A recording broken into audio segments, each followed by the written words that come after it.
Welcome to the Network Marketing Made Simple podcast.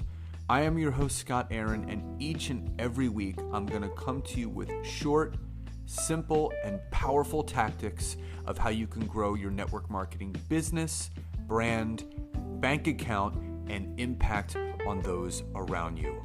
And just remember, network marketing is not easy, but it can be made easy with simple steps to create the success that you truly deserve.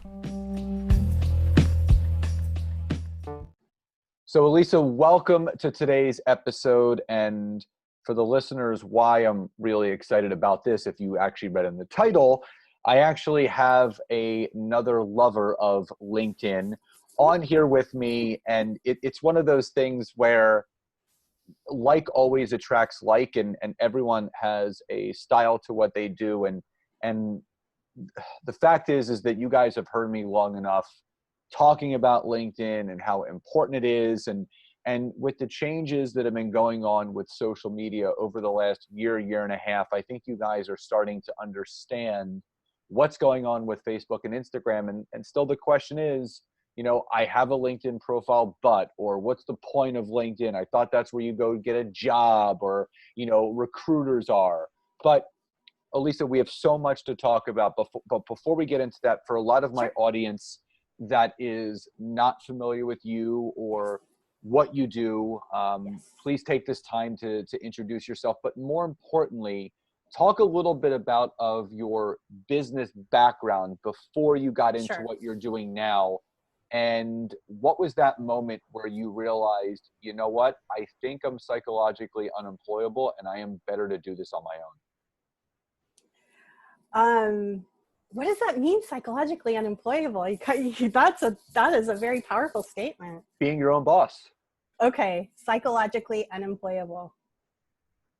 Oh, yes, I get that. Okay, so my background is sales and marketing. I was lucky enough to be able to afford to put myself through an Ivy League education in Rollins College, Florida, which was my ticket to working with IBM right out of college.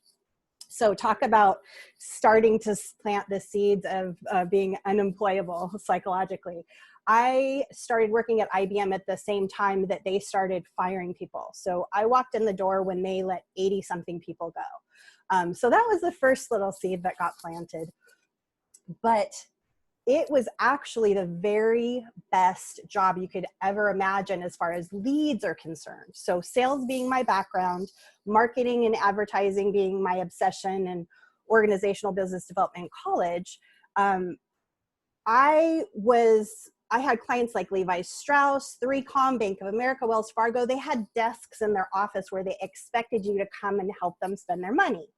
Wow, on a lead source. You know, you couldn't dream for better than that. But I got an opportunity to go to New York City. So I was in San Francisco then. I went to New York City and helped the top hair color salon in the world, as known by movie studios. So movie studios and high-level hair colorists go to this woman. Her name's Beth Minardi. So I got to help her when she was launching a product line, and we did sales going around, you know, educating people. But she had a very established brand also. So her salon was set. We didn't really have to worry so much about marketing. But then I was asked to come back to the West Coast. Have you heard of Paul Mitchell? Paul Mitchell, okay. So Paul's son, Angus, asked me to help launch his salon brand in Beverly Hills. So I basically built that salon out in 9 days, which John Paul DeJoria, do you know, he's the billionaire that's the co-owner of he said there's no way that we could do it in 30 days. We did it in, I think it was 8 days. We did a total build out on this salon. All these really fun things. Everybody was so excited to work with Angus. So we had a full staff, but we had no clients. So that was about 2008 when I started getting really excited about the possibility of online marketing. So I dropped an ad in the evening, and in the morning we sold out of 420 something appointments, and there were people at the door. You know that commercial, open. So there were people at the door when we got there waiting to get in. So that's where I got sort of the taste for online marketing.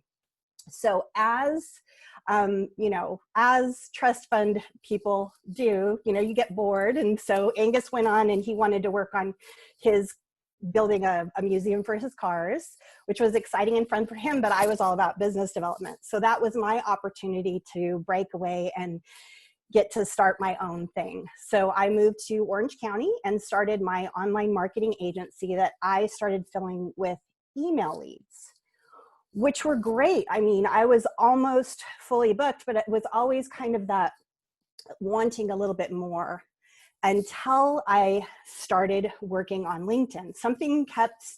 It was just this little bug, LinkedIn. And as soon as I started to do marketing on LinkedIn and generating consistent leads, which was like immediately, just the second I decided to do it, I had to turn off my email campaign. It was too much. It's been years since I started that, and it's still too much. It gets better and better all the time. It's way too much. There's so many different ways that you can generate leads on LinkedIn. I know you focus on content creation. Basically, if you think of how can you possibly network in the world, that's how many different ways you can do it on LinkedIn. That's all it is virtual. And we're smack dab in the middle, depending on when people are watching this. We're about 2 weeks into when people in California got super crazy about Corona. You've been dealing with it for how many weeks now? Well, we're going on our third week, but we're on lockdown for another 4. So it'll be 6 weeks right. that we're definitely going through. So we're right in the middle of this storm, and people ask me, how has my life changed? And I've said I've been in quarantine for years, working from home, basically. So it is a little bit of a mind shift, but it's just a couple of different tools, and that now you've got that whole opportunity moved to a different space. You're just not going to the BNI groups anymore. Exactly. I tell people that your LinkedIn is BNI on steroids. Like I was a chapter president for 2.5 years for BNI, and I knew the power of networking, and a lot of my audience are network marketers, and basically you're paid right. to talk to people. And I built a very successful network marketing business, for 4 years that allowed me to get out of my brick and mortar. And then I found LinkedIn for my network marketing business, and then created this program that I now teach others how to duplicate. That's awesome. But people are still so resistant. And Elisa, that's my big thing is that, you and I both know that, we both know people in the network marketing world, and, a lot of leaders, a lot of people that are building their businesses, sure, they listen to everything that those people say. And right. if those people are only still talking about Instagram and Facebook, which again, everyone has a presence on secretly doing LinkedIn. right. But everybody has to be omnipresent. You need this presence on all platforms, but they don't realize when you're looking to build a business, you need to be on a platform that supports business growth with other business-minded people. So let me ask you this. I mean, you've been going at this for longer than me. What was in the very beginning, and obviously when Microsoft bought them out, it really changed everything, and it's become much more user-friendly. People are still very overwhelmed by it because there's just a lot there, and I love it. It's my hub. It's where I'm spending most of my time. What was a misconception that you thought about LinkedIn? Because you said you had that little itch that you had to scratch to get onto LinkedIn. And once you got on there, and once you saw the openness, so to speak, that it provided, what was the biggest misconception you had prior to using it to finally then diving into it? I was just always drawn to it. So I really, really allow myself to do whatever I'm drawn to do, and I don't really listen to other people and what they say. But what I noticed is when I'll get so excited about things, it sounds like I'm a complete freak, so I just try and shut it down. I noticed that other people had these questions and had this resistance, and I was actually asked to coach a group of 650 marketing agency owners on this strategy that for whatever reason they weren't getting, and it was just clicking for me. But even they were resistant to it. And I anytime I see resistance or head banging up against the wall, I just think of blood running down, and I think, what is the awesome lesson here? And for me, the gift was that was going to give me a huge ramp up ahead of everybody else. I mean, if everybody was buying in at the same time that I was buying in, then we would all, be at the same place, versus me being an educator now and realizing how much I love to teach people. I was always selling other people's stuff. So I always just thought I needed to find somebody's stuff to sell. And I was generating these leads for me to sell other people's stuff. But then my coach was like, dude, you are doing so great on this LinkedIn. What if you just try teaching this to a couple of people? And I adored it. So I simply wait for those people to fall off who aren't ready yet. The ones that come close enough to me, I tell them, LinkedIn's glitchy. Your stuff's going to disappear. It'll come back. You'll find it again. Somebody a couple of states over will have something different. You're not going to have it. And that's the great part, because all of your competitors are going to get freaked out by that. So I just focus on what is great about whatever it is that's going on. But I also tell people that LinkedIn is set up to keep you invisible, because it was set up originally as a resume platform, a job search platform. We've all got it in our head to fill out our LinkedIn page as all about me, I'm a CEO, all about me, I did this, me, my, great for getting a job, not good for attracting clients. So it's just a little bit of a mindset shift. We're all being pushed through this Corona tunnel right now, and I think so many people's mind is going to shift and start to realize things that they didn't realize before, and be able to take advantage of the awesome opportunity. And they're lucky to have you, because I can't think of one other person that's focusing on network marketing on LinkedIn right now. So thank you. Yeah. No. Yes. No, it's so true. And what like I'm always educating, and and I tell people all the time, and I'm sure you can agree, that the best way, if you're going to put content out, you need to educate and inform your audience. Like it's people knowledge cram on there. They're ingesting and consuming content from people. But the big thing is, people don't know that LinkedIn's it's older than Facebook. It's older than Instagram. It's been around for years, but it's still the smallest. There's only 600 million people on there. And of the 600 million, 1%. I love that sentence. It's only 600 million. I know. But there's 3.5 billion on Facebook and Instagram. But, of the 600 million, 1% actually post one time per week or more. And again, there's a lot of saturation on, most social media, but the visibility that you can have, and just like you said, to set yourself apart, to let people know what you do and why you do it, that you're not listing things like a resume to get a job. You're on there to be a presence, to let people know, here's how I can help you. It's so beyond important. And like you said, you can fight this all you want. People can ignore LinkedIn. They can continue to listen to those that they think they should be listening to try to reawaken the dead on Facebook and Instagram, to think you're going to build your businesses and your brands on there, because it's beyond saturated. People are clawing and selling to the same people on Facebook and Instagram. And I always tell people, be a salmon in a world of fish. Go the other way. Go to a platform where there's open networking all the time. People are on there to network. And I can't tell you, and I'm sure you've heard this before, people are like, oh my God, I didn't realize how open people are to talking on LinkedIn. I'm like, okay, now wait a minute. That brings me back to my IBM days. So I start the email lead generation, and somebody says, yes, I want to talk. You get on the phone and they're like, okay, who is this? What's this about? On LinkedIn, when you get on the phone, it's like the third, fourth call for an email lead, and maybe not ever that good. I mean, you're like besties with somebody once you get on the phone, because they know what you're all about. It's all about dating and food and whatever the heck else it is on those other platforms. And also, guess what? The demographics are set up in favor of business. I mean, it's 75K on average income level of the people that are participating on LinkedIn.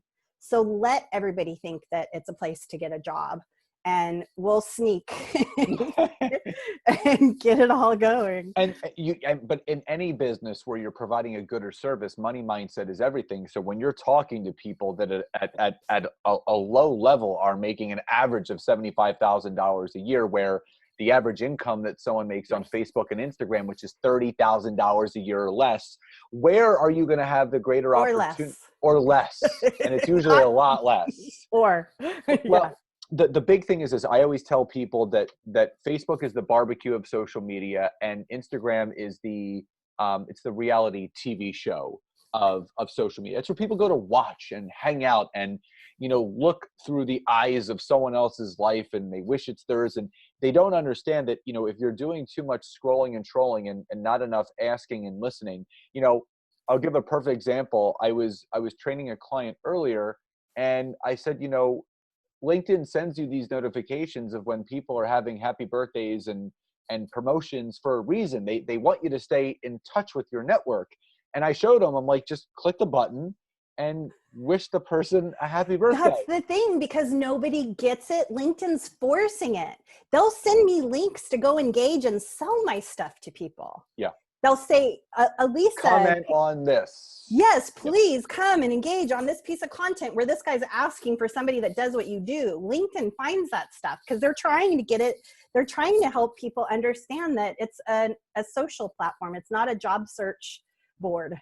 Yeah, no, and it's funny because the guy responded back and said, thank you. And I'm doing this like, I do Zoom sessions and I'm showing him, and I'm like, I responded back and I'm like, you're so welcome.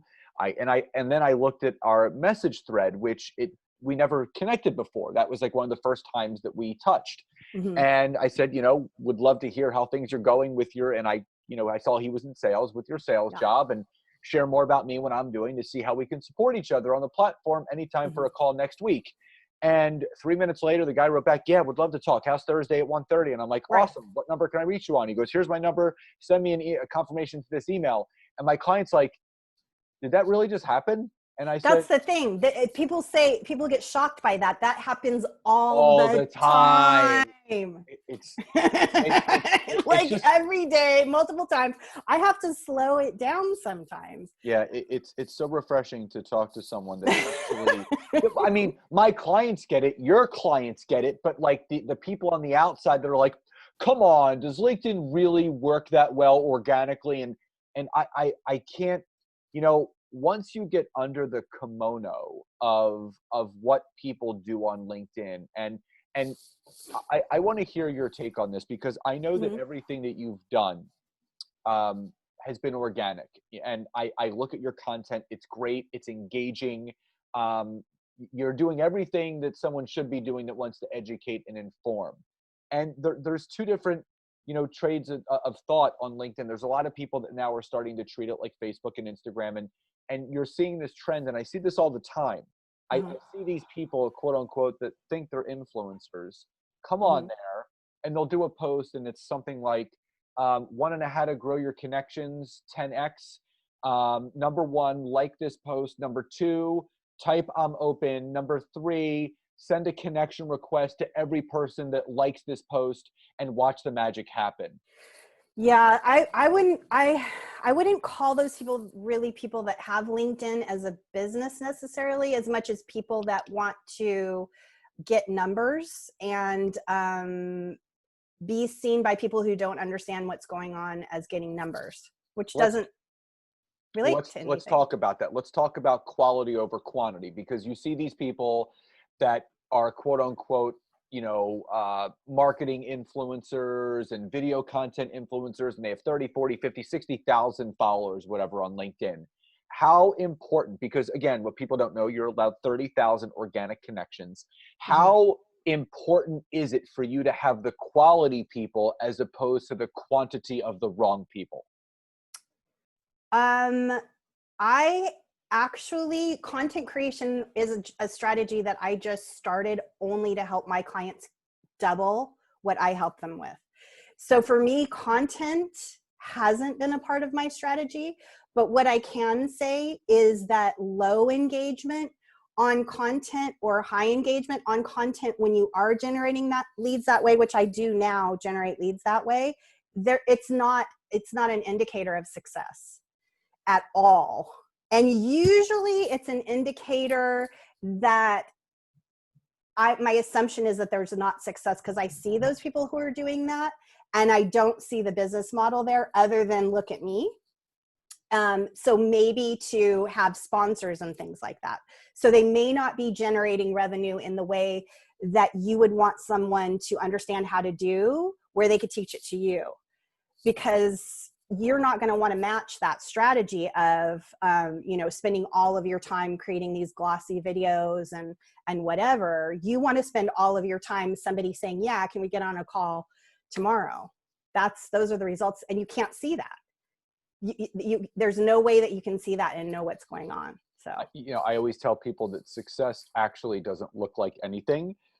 Most of people's success happens behind closed doors. It's never, and I tell people all the time, pretend that the like button doesn't exist. Pretend like the comment section doesn't exist, or the views, or you can't see any of that on any social media. How differently would you then treat what you're doing? And it would be, so I always tell people, post content without having any expectation. Exactly. Yeah. Because if you're doing it just to get engagement, you're not really building a business. You're just trying to get engagement to fulfill a need for you to feel accepted by all the likes and the loves and all that stuff. It's the only thing you can see when you don't know what you're doing. So yeah, Wow. that's so when you don't know what you're doing, you don't realize that LinkedIn actually, you're showing up kind of as a jerk if you just go and post content. It's very selfish and one-sided. LinkedIn is a platform that supports people that are the good guy. Basically, every time I see a good guy on LinkedIn giving back, doing more, somebody sharing a post of somebody that's looking for a job or something, those things can go viral. But again, who is seeing it? Going viral as a goal, having engagement as a goal is not a business model. You have to have that lead to a result. And if there's not a measurable result that you can see in the back office, don't do it. Never, ever hire someone just to get you numbers of engagement, because they will.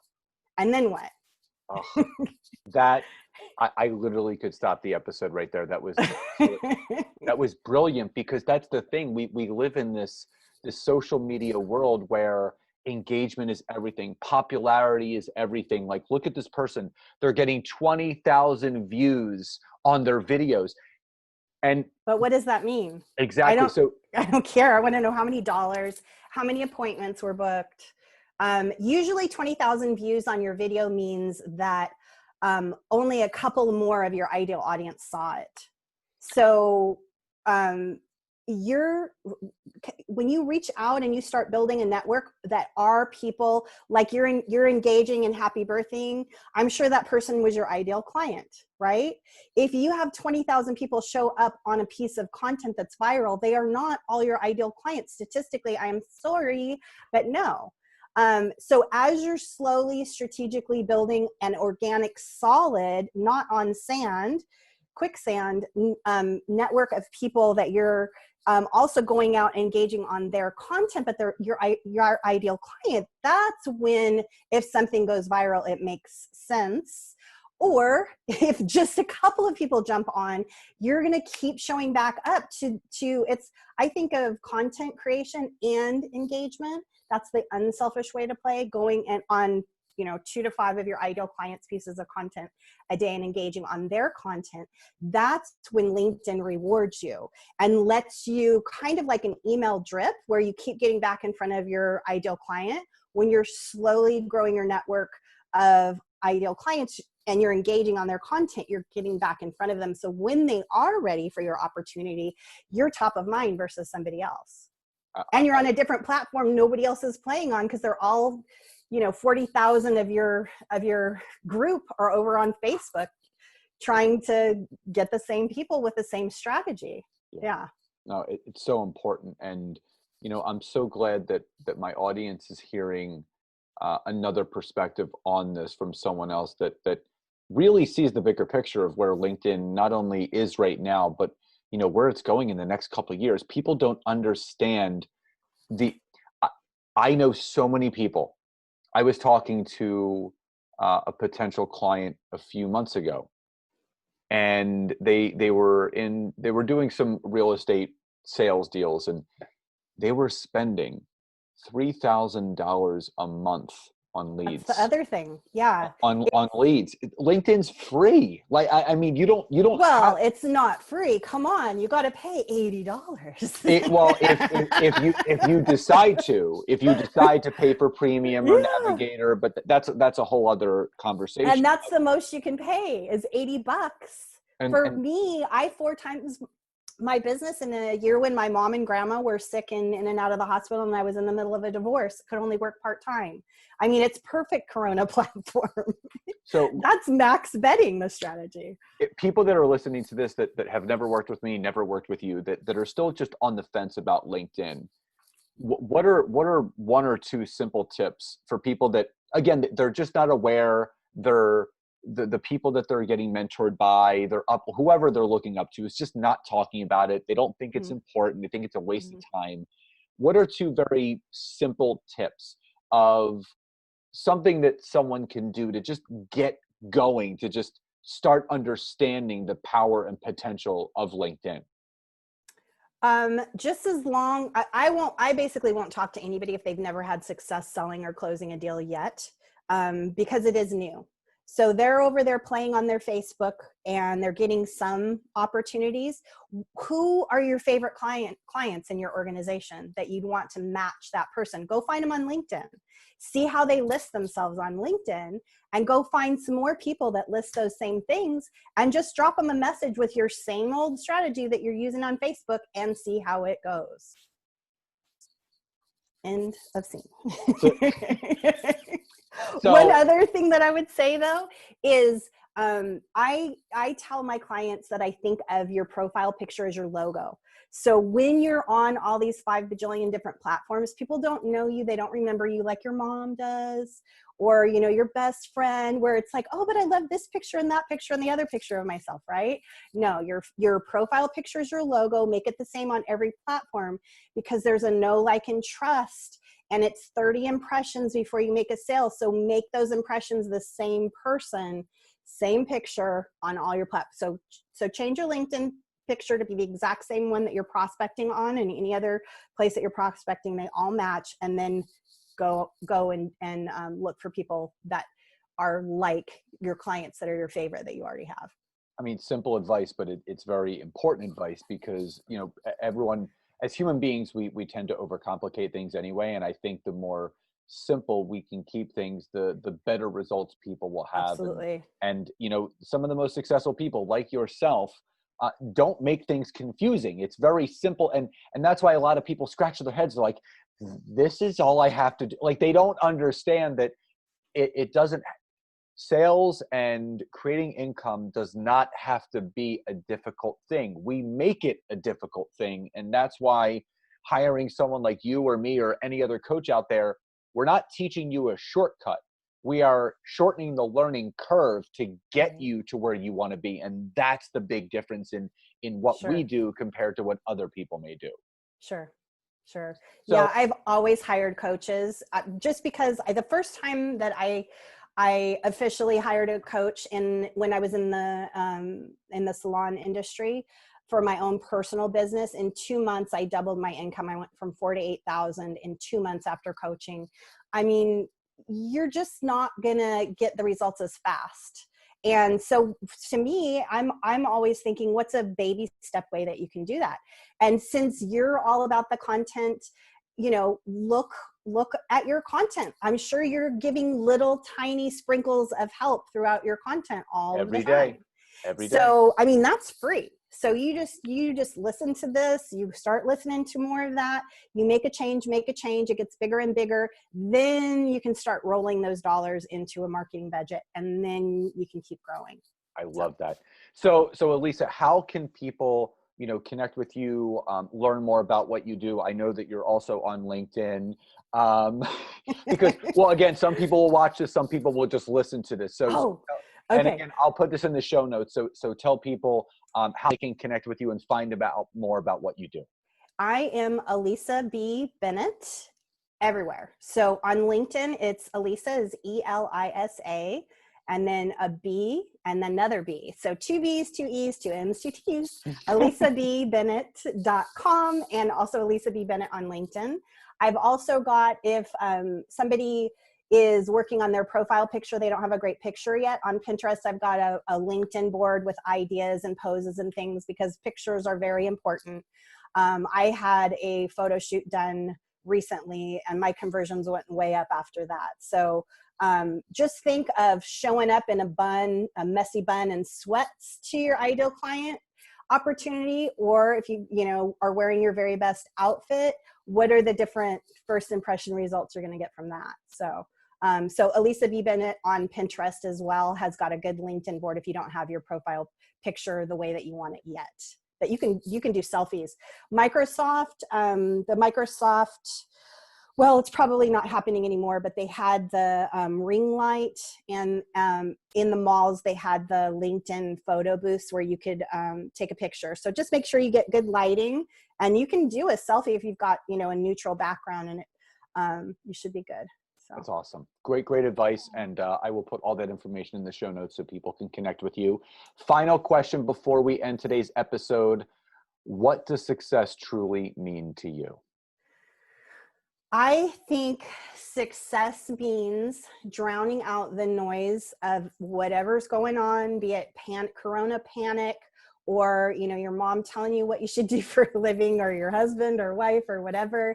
Being able to listen to your own voice and follow your own voice, and give yourself permission to do that and take steps in the direction that you should go, because you're the only person that does know that. And when you give yourself permission to follow what only you and your higher power knows is the very best choice for you, is when you're going to be able to heal your slice of the world and give the greatest benefit to the planet. So I love it. Thank you so much for being here today, and just bringing another perspective of the beautiful platform that LinkedIn is, and how it's really empowered you to, really live life by design. And now you're helping others do the same. So just appreciate you for being here today. And thanks, Scott. Thank you for sharing your advice, and, really just grateful for you and the connection. I appreciate it. I love what you do. Thank you. And I love what you do too. That's why we had to make this happen. Oh my gosh. Wait, one last thing. You have Yes. got to play LinkedIn Love Affair at the end of this for everybody. I'll give you the link to that. It's a love melody about LinkedIn, and it just basically, I know you're going to love it because you love LinkedIn as much as I do. But. Yeah, so I'll put that actually in the outro for you guys to listen awesome. to. I've already listened to it. It's really funny. But I will attach a clip of that to you guys so you can listen to this after the episode is done. And again, all of Elisa's information is going to be in the show notes, so please connect with her. Thank you guys again so much for joining today. I hope you enjoyed the content. As always, take a screenshot wherever you're listening from. Share this on LinkedIn, Facebook, Instagram, wherever. Let us know what your takeaways and your aha moments more, and I'll see you next time. Have a great day, everybody.